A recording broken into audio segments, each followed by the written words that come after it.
How are you guys? Good. What's up? We should probably turn up the volume more. Yeah. Hear you. You down, Eddie? How you guys doing? Good. How are you? Doing great. So how do you want to do this? You want to do I was not aware that a song was happening until you guys tweeted about it. So I was like, oh, this is fun. So you guys want to do the song and then get into it? Sure. Love it. Oh, yeah. Oh wait. You're not supposed to play music? Where do you think? Oh, we're supposed to talk? I thought it was a conversation, but we'll take if you got some new jams for us. Oh, you know what? All right. Well, then we'll do a new jam. We'll do a quarantine jam, and then we'll talk. All right, that sounds great. So take us to this new song real quick. This new song is called "Carry On." Okay.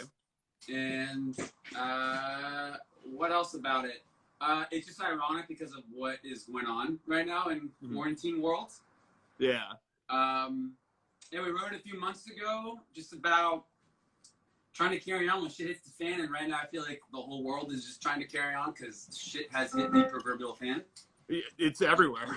Yeah, it's literally everywhere. Yeah, and then it's awesome. It'll be on the new album, and we wanted to just play it for you guys first because you guys are one of our favorite stations, and you guys are really good to us. So. That's right. We love you guys. Man, we love you too. All right, let's get after it. Carry on with the score. Let's go. All right. 1, 2.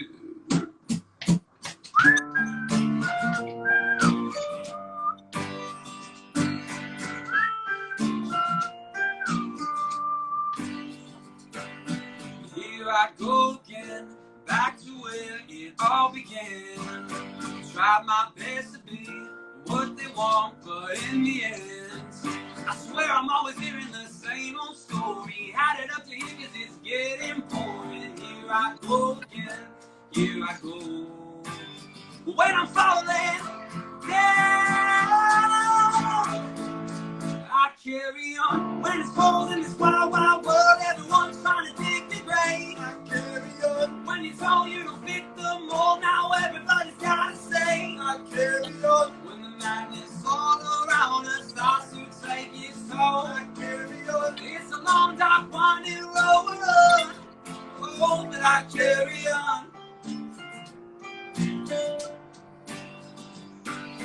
Here I go again, painting pictures in my head, feeling like a joker in the cards, down again.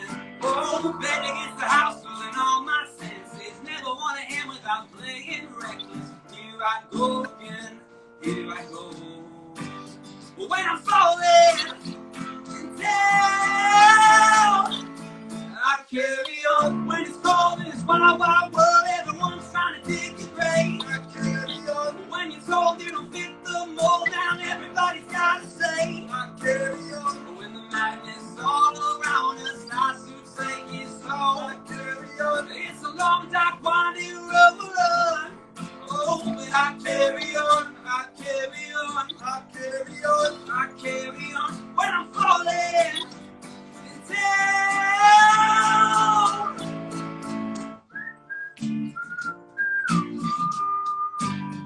I carry on. I carry on. When it's cold in this wild, wild world, everyone's trying to dig your grave. I carry on. When you're told you don't fit the mold, now everybody's gotta say, I carry on. When the madness all around us starts to take its toll, I carry on. It's a long, dark, winding road, oh, but I carry on.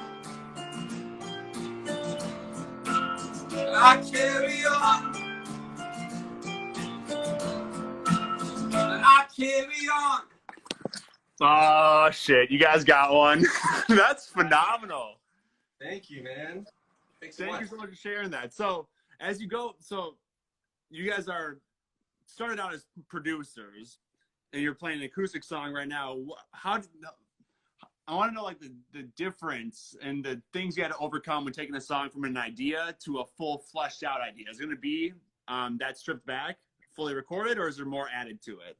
It's funny because that one we just literally had this conversation today. It's like that one started on the acoustic guitar and the whistles, Mm-hmm. So those things are like a big factor in it, but I mean, it's a score song, so we're not going to just leave it. Yeah, the record's big. It's it's definitely like a full band production.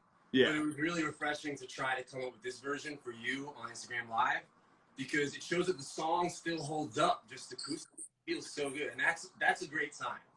It is. When the song doesn't lose that energy, regardless of what instruments are in it, is monumental. And you know what's funny? When we first came on, someone said like the Barnes Courtney thing or whatever. Yeah. That song, I feel like production-wise, probably feels closer to like a Barnes Courtney song than we normally would do.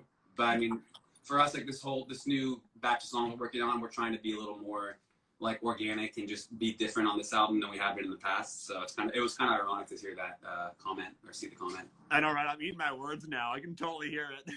Right. You guys are really the prototype for the way that artists have to operate now. I mean, you guys are, self-mixed, self-produced, all the mastering. You guys are your own PR agents at some point. You probably still are. Like, you never stop vouching for yourself. What advice do you have for up-and-coming musicians, whether it's here in Minnesota or worldwide, to, help, put gas on their fire? Yeah, I would say, yeah, learn how to do everything yourself. That's so key these days. Nobody's going to do it for you. And all the tools are at your disposal. So, like, we learned how to become a self-contained operation, just like you said. I mean, we like, literally fought tooth and nail for everything we have. We finally got those 2 gold records that we were it feels so good to finally get that, because Eddie and I know how hard it was to finally achieve that. And it's amazing. It still is. It never gets easy, you have to enjoy that journey. So yeah, it's hard work. You got to persist and learn how to not depend on anyone. Do it yourself. And right now, I think quarantine is the best, or there's a state of where we're at. It's probably the best time to do it. Yeah. Because like you can't go to the bar and drink, so that's out. You can't go to the restaurants. So I mean, it's just save your money and do. I guess just invest in yourself, and also try to stay a little healthy. I know Minnesota's a little harder because it'll be 70 and then it'll be 30 and snowing. Yeah. But I think it's about just right now investing in yourself. Emotionally, mentally, physically. I think it's a time right now, opportunity to do that. I love it. Thank you so much for the tips. We're gonna get a little bit granular right now. What's your favorite plugin, whether it's like a VST or an effect? Which one do you guys like to use? Wow, are you a producer yourself? Yeah. Okay. Yeah, we use the Sound Toys plugins a lot. Okay. Decapitator. We used to use like on all the records we released, we've used them a lot. We've been trying to dial that back a little bit. Decapitator. Decapitator is like it makes everything kind of a little distorted and gritty sounding. Yeah. So that's a good one. I've been messing around with this Oppenheimer analog synthesizer. Ooh. Like it's like a software synth that's just replicating that. So it's got all the dials and looks like it. And then I also got a Prophet myself, which is another analog synth, and that's an actual real one that I have now at my house, which I'm having a lot of fun with. So not VSTs, but. Fair. I want to know, because nowadays music production is so accessible with computers and all that. We can start making music in our basement, and then it can be heard on a large scale. So I think it's so interesting to hear what musicians are using, whether it is something that's accessible. It's changed the game. It's leveled the playing field. Oh, yeah, the other one that everyone right now is using that I keep seeing on like tons of videos. Yeah. Is, that Output Arcade like plugin. I haven't seen that. It's like an instant, like there's packs of like drum packs, vocal samples.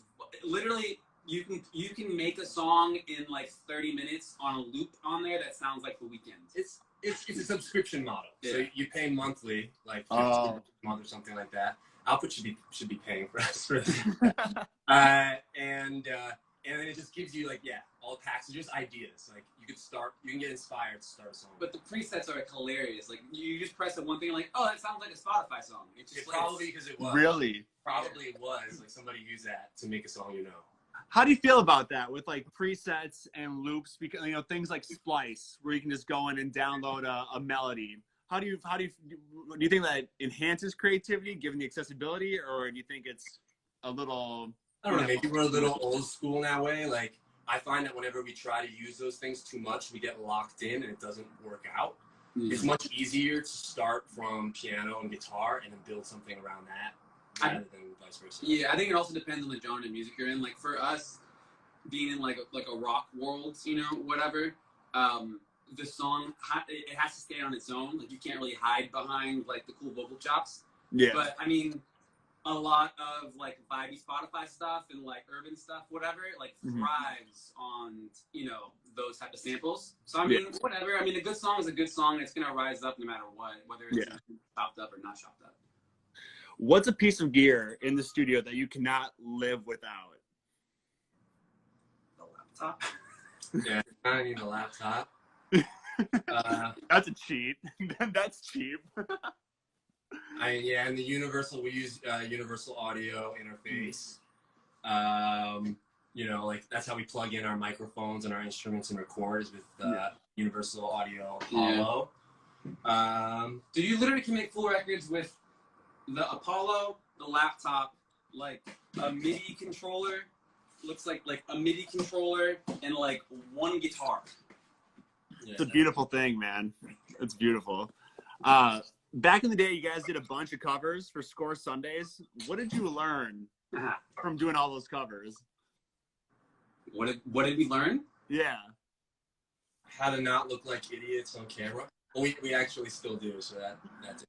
I think the biggest thing we learned, I think it was good practice. I think it's like anything else, like sports. I think it's good practice. You kind of like deconstruct these songs that are, you know, that most of them are hit songs that are doing really well. Kind of like deconstructing them and then putting your own spin on it. I think it's good practice to kind of see, like, from a melodic standpoint, why it worked, like chordal standpoint, production standpoint. They're the modern standards of today. I mean, you talk to like jazz musicians, and they're studying all those classic jazz songs, like those famous like Frank Sinatra songs and everything.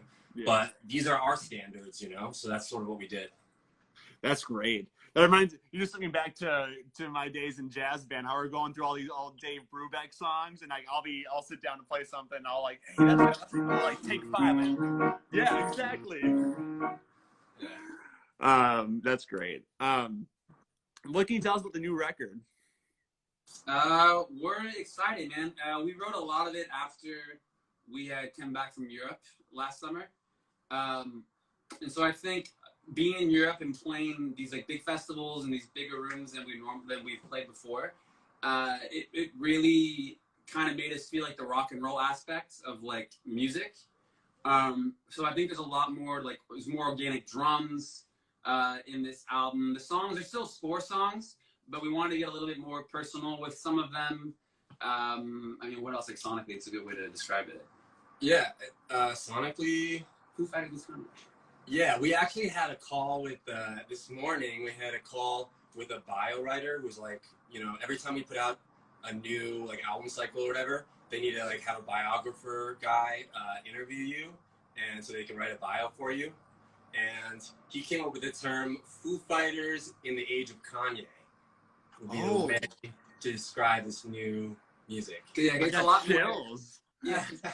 Because it's a lot heavier guitars than we normally have done. I mean, we do guitar stuff, but it's kind of just like one guitar.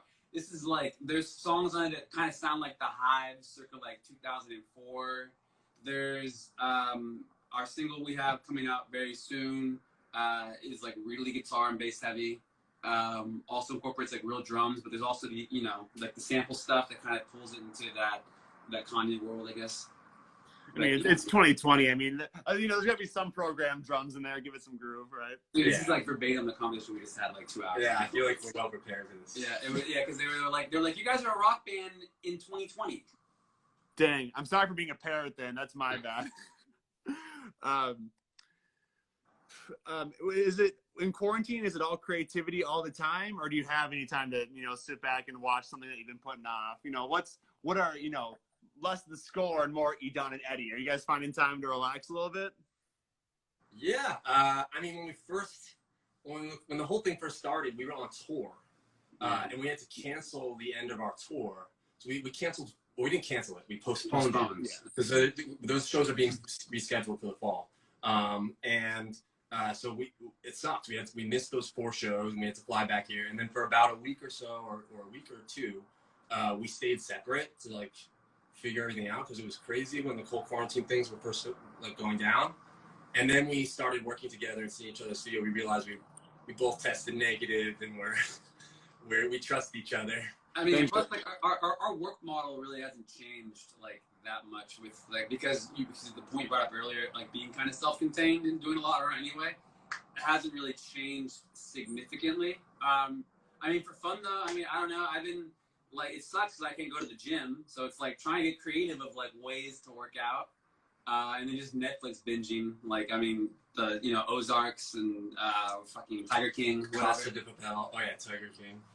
Hey, don't worry about the gym. You're looking great, dude. Carol did it. Carol did it. We can all agree Carol did it. Oh, undeniably so. I couldn't get on the Tiger King. I felt so bad for all like the cats because I'm a cat guy. I felt so bad about it, but yeah, she did it. Ah, you cool cats and kittens. What new artist has recently caught your attention? Whether it's in quarantine, have you spent any time like deep diving on some new stuff? Who do you think is interesting right now? I mean, dude, my musical taste has like it stopped at like 2010, but like the new Strokes record's cool. Yeah, I listened to it. It's nice, you know. It just makes you realize too. It's like Julian Casablancas is like 41, and you're like, Jesus, you've been around for literally 20 years almost. It's like bananas. They have a lot of albums. But yeah, their stuff has been cool to listen to. I'm trying to think who else put out new records recently. That Benny record is pretty dope. The Super Lonely dope. It's so cool, right? Yeah, just those guitar tones and the progressions are just so sharp, and they're simple but complex at the same time. Like each note has its place. I think whether it's pop or really alternative. Smart. Yeah, we have to look up who produced that. For Super Lonely? Yeah. Was it Gus Dapperton? I don't know. Was it? Because he was featured on it, so I kind of had that that retro feel. Got it. Yeah. It's definitely retro soul-y, but like very contemporary. Great song. And then before we wrap up here, thank you guys so much for your time. We really appreciate it. Yeah. We'll see you soon. What do you have a favorite Minnesota memory? And don't say the Go Show in November. That's the Go Show in November. Or if that is after the Go Show in November. What happened after? No, just drinking at the bar. Hang out with you guys. Minnesota memory. You know what was cool? I think the first time we played like 7th Street Entry, like downstairs, that was cool because like we never really been to Minnesota before and played a show, and it was like almost sold out. And then the bar next door, what's like the food was attached to like First Avenue and the Depot. Yeah, dude, their wings are like so good. So random that First Avenue is some of the best food in the city. It's random. Dude, it's so weird. I mean, I feel like if I go to the Midwest, it's like you guys, your weather is crap, but like you guys do food and beer really, really well. We gotta stay comfortable somehow, right? Yeah. Gentlemen, thank you so much for your time. We hope to see you soon, all right? Stay safe and sanitize, all right? Later, Jordan. Take care, man. Stay safe. Bye.